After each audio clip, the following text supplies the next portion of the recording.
The following audio has been brought to you by Word of Grace Community Church. For more information about Word of Grace, visit wogcc.com.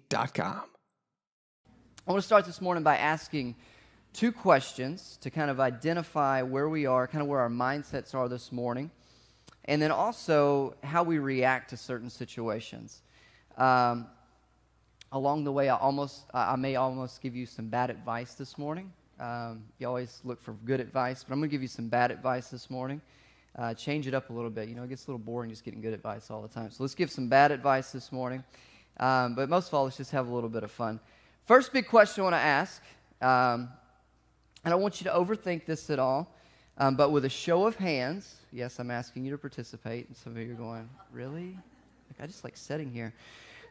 With a show of hands, how many of you do not identify yourselves as leaders? Do not identify yourselves as leaders. Many of us don't identify ourselves. Now we're getting a few honest people who are like, man, let me think about it, man.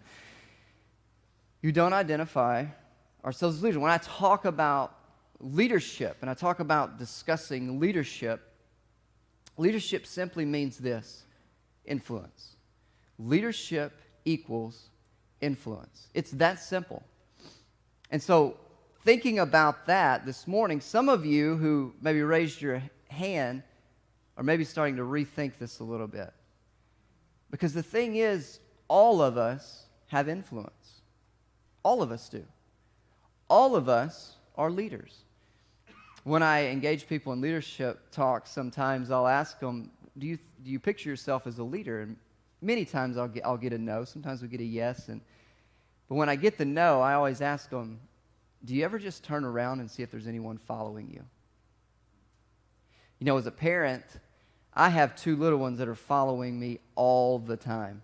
Me and my wife have been painting and stripping wallpaper all weekend, so if I'm a little tired, I apologize. But I had two kids last night that wanted to paint, and they wanted me to show them how to paint. And really, I was just trying to have some me time with a roller.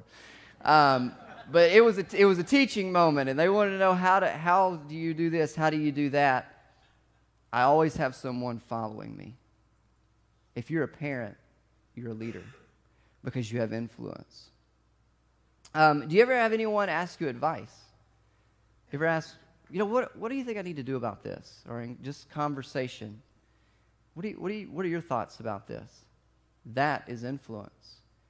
All of us have influence. All of us are leaders. We're all leaders. We've all been given influence. So my question is, how are you doing with that? If we're all leaders on the same playing field this morning, then I think we first need to identify how we're leading ourselves first, and then how are we leading others. First, leading ourselves. When I talk about leading ourselves a lot of times with people, I first talk about goals. Do you have goals in life? Do you have goals for your future? Do you know where you want to be 10 years from now? Some of you are just thinking about this for the first time this morning. What are your goals for life? What's your daily routine look like? What does your education look like? People are like, I graduated a long time ago. What are you talking about, some education? You know, I heard a great quote one time from a speaker named Jim Rohn. He said this: formal education will get you a job, but self-education will make you rich. Now, I'm not just talking about money this morning. I'm talking about a rich life, educating yourself continuously, learning something new every day. I was listening to John Maxwell the other day, and he said he went to his 50th graduation party. And he said, as I was standing there, looking at everyone around me, the people that were still left here on earth, I thought, man, there's a lot of old people in here. He said, but I did not consider myself old. But I was yet the same age as everyone in here, in the room. He said, because what I saw was people that had stopped learning, had stopped growing, had stopped looking forward to life every day. He said, I don't want to grow old. He said, I don't ever want to grow old. He said, but these people had stopped growing. He said, and it broke his heart. Second big question today. How many of you believe, and I want you to be honest this morning, how many of you believe that if you had just a little more money today, then you would be a little happier and feel a little more relief in life? Yeah? Yeah. If I started handing out $1,000 at the door, everybody would go, "This is a good day. I love this church. This is awesome." If we all had just a little bit more money, it would leave a little stress. Some of you are thinking like, man, if I had $1,000 right now, we could go do this or we could pay this off. You know, I want to open up the Bible this morning and we'll look at 1 Timothy 6. I want to read you a passage here in 6 through 8. It says this, "But godliness with contentment is great gain. For we brought nothing into the world, and we cannot take anything out of the world. But if we have food and clothing, with these we will be content." How many of you ate this week? I ate this morning. You can't be up here on an empty stomach. How many of you got clothing? I hope all of you have clothing this morning. If not, we will stop you at the door. So if we have our basic necessities based off of this scripture, then we should be content, right? But how many times do we find ourselves not content? Why is that? I believe it's because of this. Because we buy into the lie that if we only had a little more, then we would be happy. If I just had a little more money, if I just had a few more things, if I just had a little nicer car, if I just had a little bigger house.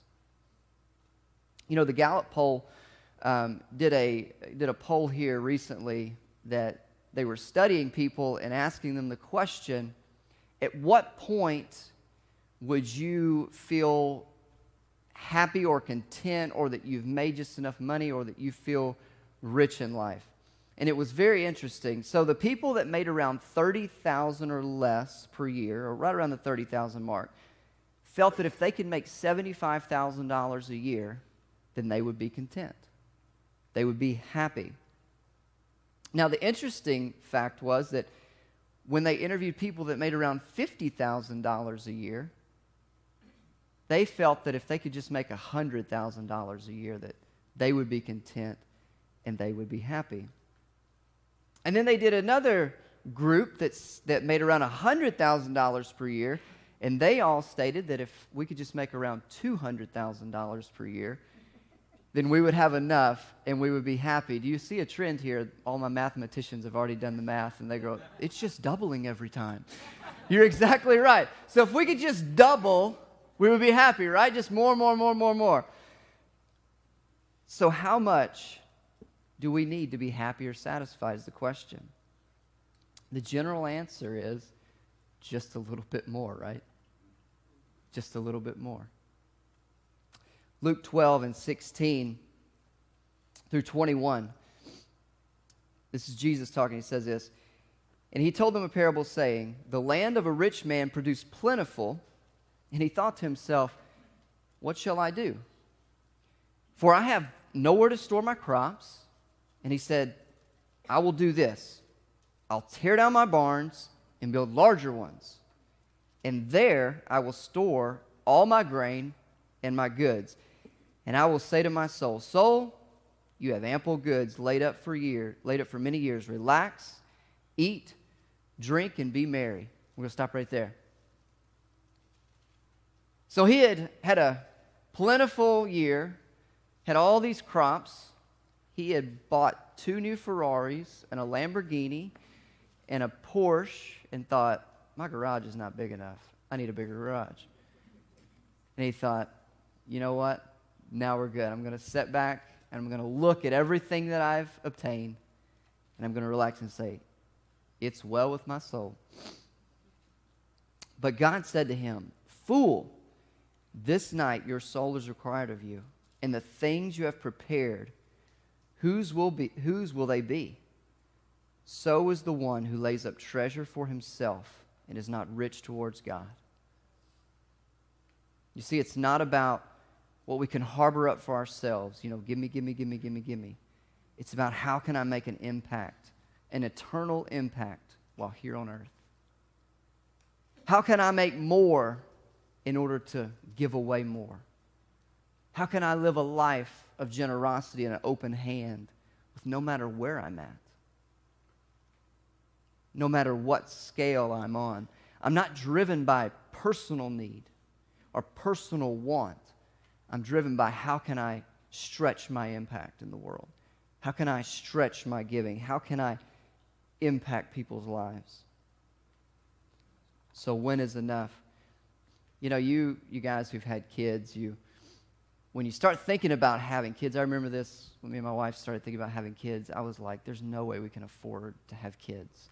Like, you're in college, I'm working, we're, just now kind of getting our feet under us. No way we can have kids. And then a kid comes. And you go, we're still paying the bills. How is this happening? Once we get out of these diapers, though, man, can they poop through some stuff. Golly. You go to the store and you buy diapers, and you go, this is just going to be filled with crap in a little bit. I'm just being honest this morning, okay? But then, you move out of diapers, and you're like, yes. And you thought, you know what, we'll just throw another one in the mix.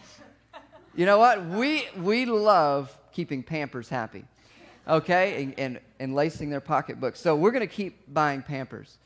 And you keep adding to, and then you get them all out of diapers. And you do like me and my wife. We decide to start over.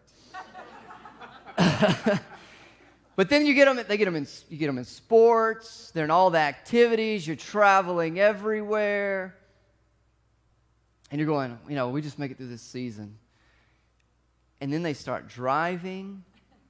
You're like, you want me to provide you transportation? What? And some gas money? What? You're like, man, if I could just get them out of the house. And then they leave.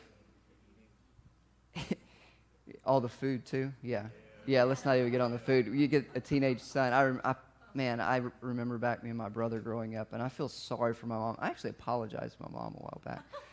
I said, I'm sorry. I don't know how you fed us. We'd come in and just, teenage boys. But the thing is, you get them out of the house, and then they bring more the next time they come around. Or you have, like, the boomerang kid. You send them off to college, then they just, and they're back in your house. You don't know why. They just keep popping back. You send them out, and they come right back to you. Some of you are the boomerang kid. I'm sorry. But let me switch gears a little bit this morning. Let me ask you, let me tell you this. If life is going great for you, if you wake up and you feel like, I've got plenty. My life is in surplus.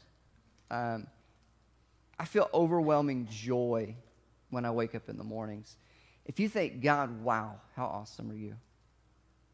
Your heart is full. Then I want to give you some bad advice this morning on how to very quickly become dissatisfied and live a life of offense. So this is going to be the bad advice section, okay? This is the fun section. So you're going to have to kind of go with me here. Number one, bad advice is focus on being ungrateful. 1 Thessalonians 5:16-18 says, rejoice always, pray without ceasing, give thanks in all circumstances, for this is the will of God in Christ Jesus. This is terrible advice. Mine was better. We should focus on being ungrateful. You should do the opposite of this statement. Why rejoice always and pray without ceasing? Resent God's goodness in others' life and ignore your own life. That is a way to focus on being ungrateful. Number two, this is bad advice, remember. Compare what you have to people who have more. 2 Corinthians 10-12 says, not that we dare to classify or compare ourselves with some of those who are commending themselves, but when they measure themselves by one another and compare themselves with one another, they are without understanding. Let me tell you something. If you want to live a life, full of ungratefulness and you want to compare to others, just binge watch HGTV for a while. You may love your house before, but you binge watch some HGTV all day and you hate your house by the end of the day. My wife is like, I got so many things pinned right now on Pinterest for you to do. Don't you love this? I saw it on HGTV the other day. We could do this. I mean, actually, you could do this. I see it, you make it type thing. She walks in and says, yes, it looks great. Or no, you need to redo that. Binge watch some HGTV. Some of you that were laughing in here, you know what I'm talking about. And some of you husbands, you're like, amen, underneath your breath. Don't say it too loud. Number 3, pursue temporary possessions over eternal treasures. This is great bad advice. Luke 12:15. And he said to them, take care and be on your guard against all covetousness. For one's life does not consist in abundance of his possessions. Just do what I said. Don't listen to Jesus here. Pursue temporary possessions over eternal treasures. Bad advice. Number 4, this is the last one. Develop an attitude of entitlement. I deserve it. I deserve this. Here's what I want you to do when you leave today. I want you to leave today. I want you to go outside, get in your car, and I want you to drive to the place that you live, and I want you to push a button that opens a door. Drive your car into its house, your car's house. Gripe about how your car gets bad gas mileage and is not as nice as those heated leather seat ones. Walk into your closet. Walk into your climate-controlled environment. Walk into your closet and touch all your clothes and passionately say, I have nothing to wear. You guys are laughing because either you've done it or you're married to someone who's done it. I'm not going to say what happens in my house. It's totally me. Do that again and again every single day, and you will build an attitude of entitlement. I guarantee it. Now, have you would say these 4 were really bad advice? I mean, really bad advice. And a little hard to listen to. It was a little hard to say, actually, without cracking up. Yet many of us, if we are honest, this is the norm of our life. We live a very reactive lifestyle. Give me. I need more. It's all about me, my wants, my desires. We want more for us. We want to get better for our sake. Dave Ramsey asked this question. He says, if I were to look at your bank statements, what would they tell me you value most? What would your bank statements say you value? Mine would say I really like food, because me and my wife had a very honest discovery of our bank statements here a few months ago, and we were like, we really like food. We really need to do some adjusting here. And it was ugly. It was ugly to look at. Some of us may have gotten hit in the eyes with just that statement alone. Your actions are a reaction to what you believe. Many of us don't live a proactive lifestyle. We live a very reactive lifestyle. Have you ever thought about the environment that you're in each day and how it plays a role in the life you live? The environment, I'm not talking about just your house, I'm talking about the people you're around, the conversations that you have, the things that you watch, your environment. what is it that you're putting in? Because it makes a very, very compelling reaction. I want to show you a clip this morning from a Christian speaker, author, and scientist, Joseph Greene. Him and his team put together this study of a few kids, but I feel that it's very telling and very eye-opening for us today. So if we could play that clip this morning. I want to take you to some laboratory experiments so that we can develop a model, a way of thinking about influence. So at our labs, a couple of years back, we brought a whole bunch of munchkins together, a bunch of kids, 6th and 7th graders. We wanted them to be old enough to understand money and be motivated to some degree by it. So we brought a number of children into the lab, and we gave them an opportunity to earn $40 by completing 4 simple tasks, $10 each, over a period of 10 minutes. So easy money, simple tasks, brief amount of time. And we hoped that they would save their money to go do something useful with it later. In order to help them save their money, we asked them to anchor their commitments to some goal. So listen in as they describe what they want to do with their money. Well, I was wanting to get a new video game, maybe a new pair of shoes. College money. Wait till Christmas comes and then buy my sister a really cute outfit. So they got a goal, right? They've all got something to anchor their intentions. Now the question is, how did they do? Now remember, 4 easy tasks, 10 minutes, $40. The only temptation we offered them was the opportunity to buy things at what we called our Change Anything store. So we set up a little table, and we had goods priced at 5 to 10 times what these kids knew you would pay in the store. So not a temptation at all. You'll see, for example, a candy bar available for $10, right? Or a tiny little hard candy for $2. So all these kids knew this was not a particularly good deal. How did they do in dealing with that modest temptation? Let's have a look.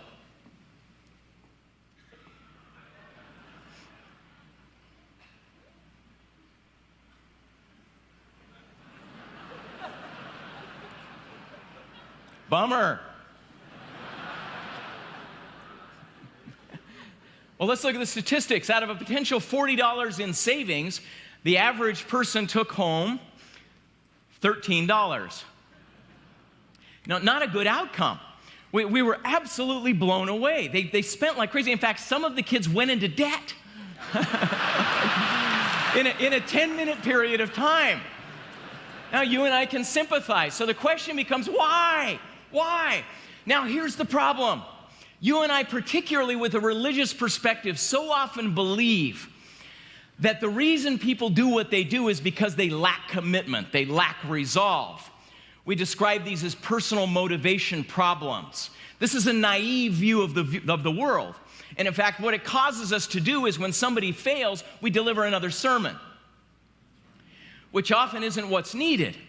So Jane makes a commitment to make and keep small commitments to improve her incomes and savings, and she fails. What do? Do we give her a motivational talk? Well, we do if we don't understand influence. So what I want to do is unpack that experience. I want to pull back the curtain and show you what we did to these kids, but first I want you to test whether they were aware of what we did. So we asked them to explain their failures. Listen to their explanations. I don't know. There was like a lot of good stuff to buy. I'm not sure if I can answer that question. Neither am I. All right. So they're baffled. Why did I do this? I wanted to save, and I've got no money left. What happened to me? Well, here's what happened. And this is where you need to start taking notes, because there were intentional influence systems put in place, the same that Jane is subject to as she goes out to try to keep the commitments she made to increase her income and savings. First of all, as each of the kids came in, we gave them a taste of their favorite candy. We did what psychologists call putting them in a hot mode. We wanted them in a hot, impulsive mode. So we just gave them a little taste, and here's a free sample of what you have available on the table. Second, we gave them no skills, so we put them into novel circumstances, and we didn't skill them up to deal with some of the novel challenges that they'd face. Third, we subjected them to social influence. So you'll notice how the model is organized. These are the repeatable, learnable, intentional sources of influence. They embody all of what the social sciences have been repeatedly demonstrating for the past 70 years about why you and I do what we do. A large reason is because we're socially motivated or socially enabled. In fact, to the degree that you and I are naive about how profound these sources of influence are. Let me show you how modest the intervention was from a social perspective. All we did was get accomplices, confederates, in at least the control condition, to come in and make a small statement, a small suggestive statement to the subject at the point that they were observing the store. You know, there's a lot of awesome candy over there. Much. That's it. That's it. A guy in a red shirt saying, dude, right? That's all it takes. Source 5, we tried to manipulate structural incentives as well. All we did here was say, just spend as much as you want, we'll deduct it from your earnings later. We gave him a credit account, gave him a credit card. Would that make a difference? 6th, we surrounded the room with decorations. The decorations were pictures of children enjoying candy. Just gave them a few little cues. And what happens? $40 goes to $13 in 10 minutes. Now, this wouldn't be particularly compelling unless we had an experimental condition, right? So as good scientists in the room, what you ought to be asking is, all right, well, if you change those, would behavior change?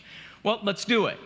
So let's, on the first case, from a personal motivation perspective, let's not put them in a hot mode. No taste of the candy. We're going to remove that. Second, well, just give them a 60-second little practice opportunity for how to keep track of your savings and spending so you can keep a mental tally. 3rd and 4th, we'll ask those accomplices, those confederates, to take a different role. We'll just give them a different phrase to use. I'm going to save my money. How about you? I think I'm going to save my money. I think it'd probably be a good idea. Again, modest little invention. Kid I've never met, babbling about saving his money. Would it have an influence on me? Source 5, we're going to take them off the credit account and pay them in cash. That way, as they surrender the cash, they'll experience the loss. And 6, we're going to take down the wallpaper. So what happens if all of those change? Let's have a look.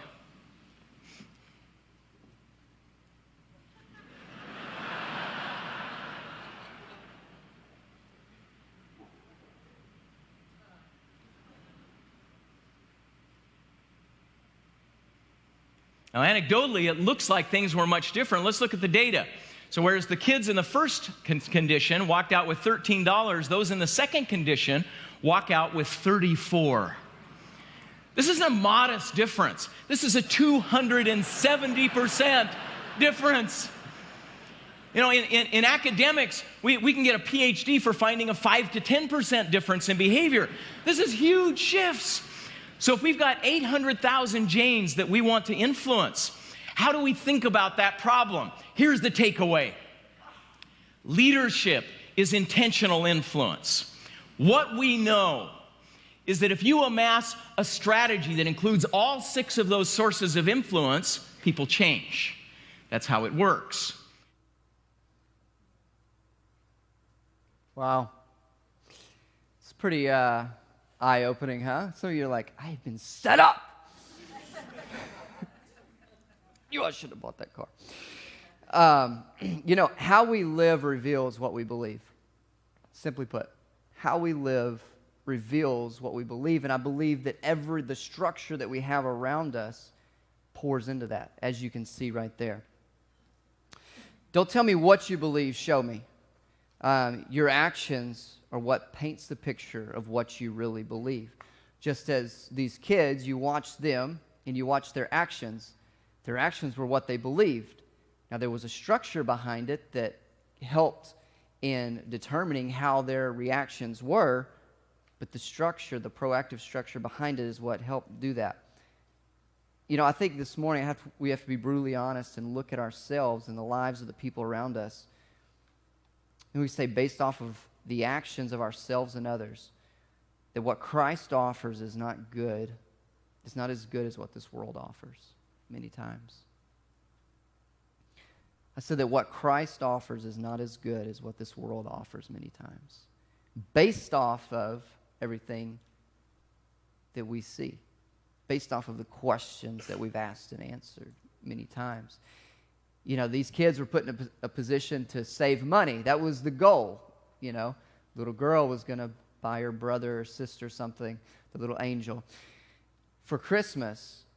But by the end, she had $13 in her hand out of 40. That candy was more important than the long-term outcome, the wait. You know, many of us in this room today have been reacting to the environment around us.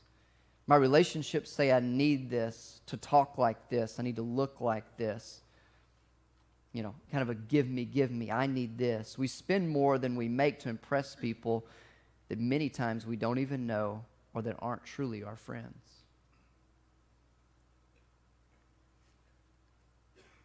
You know, we have the setup. I kind of look at those 6 things and say that's the setup. The reaction is the outcome. Many times, though, we're living in reaction mode all the time. If you're a person who struggles with anger, do you need to put yourself in an atmosphere where anger can come out? Do you need to be in a bar where that you could possibly have getting into a heated discussion, where you could possibly have an outcome of a fight? No. It's a bad structure. It's a bad environment. It's bad socially. You need to change that.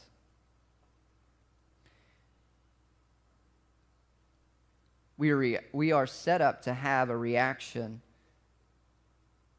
of offense based off the lack of skills and information, coupled at times with a bad environment.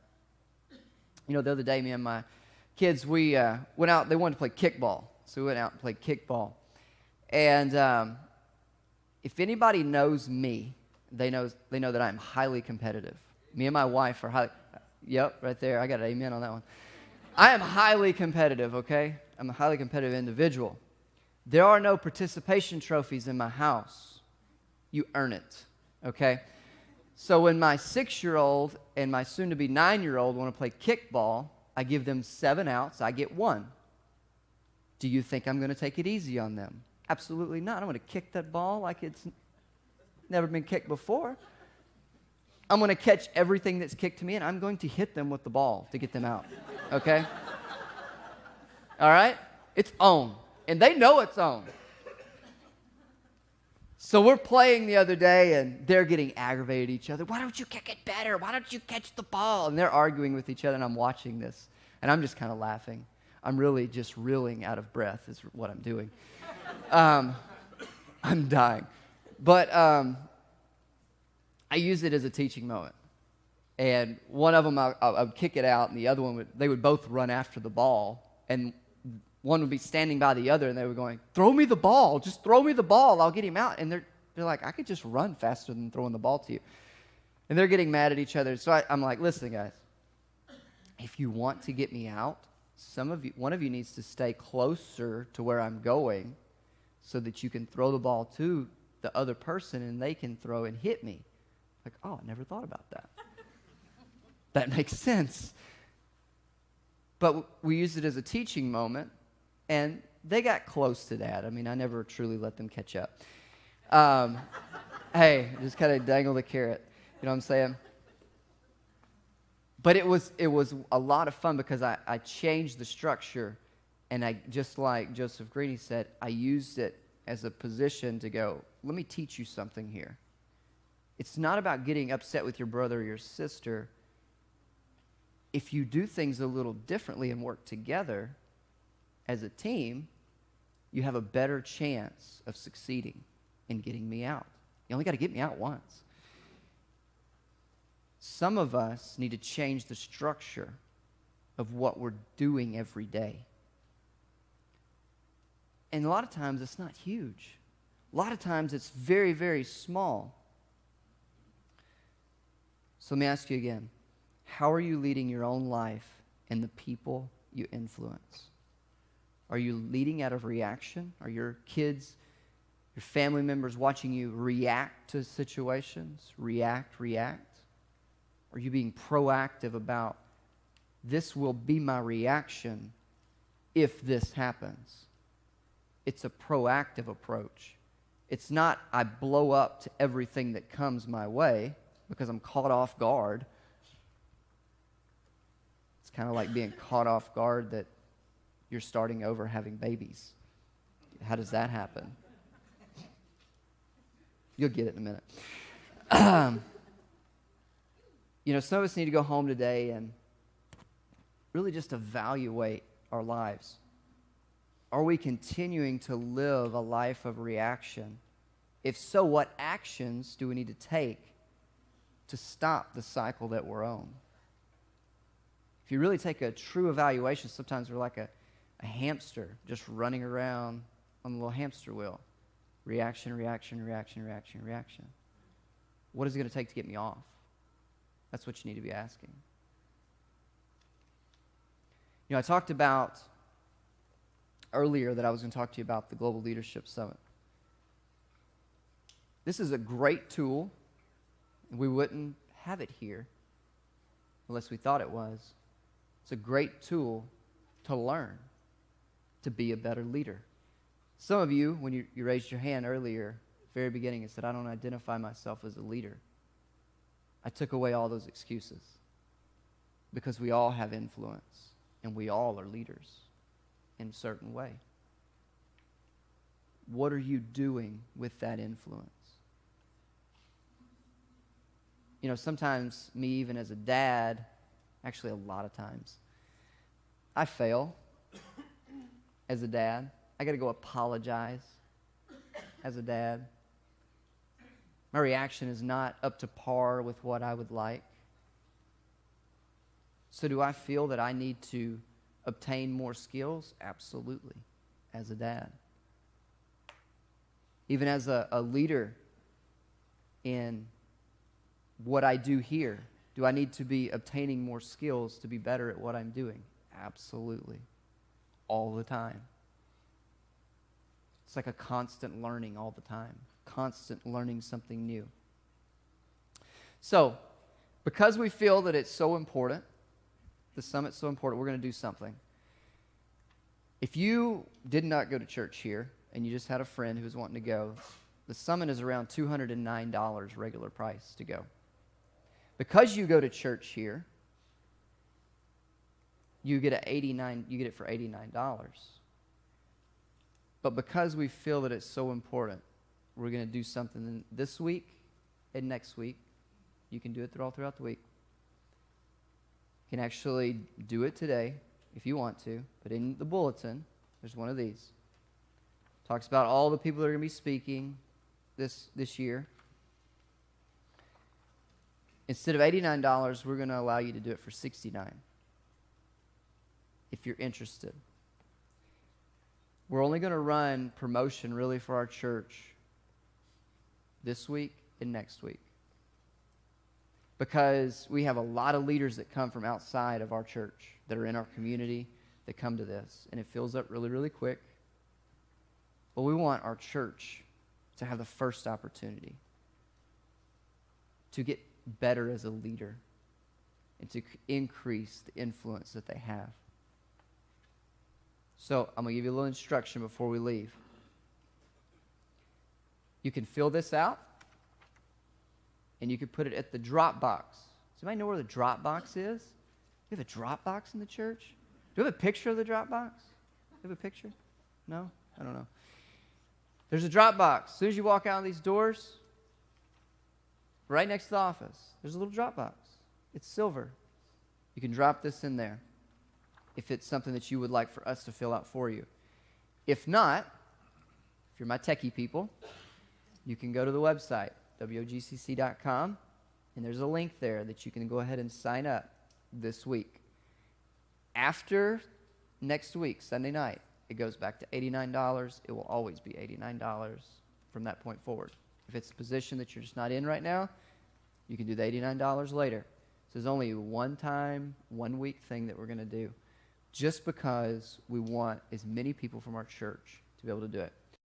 Thanks for listening to this sermon from Word of Grace. For more sermons or any other information, visit WOGCC.com.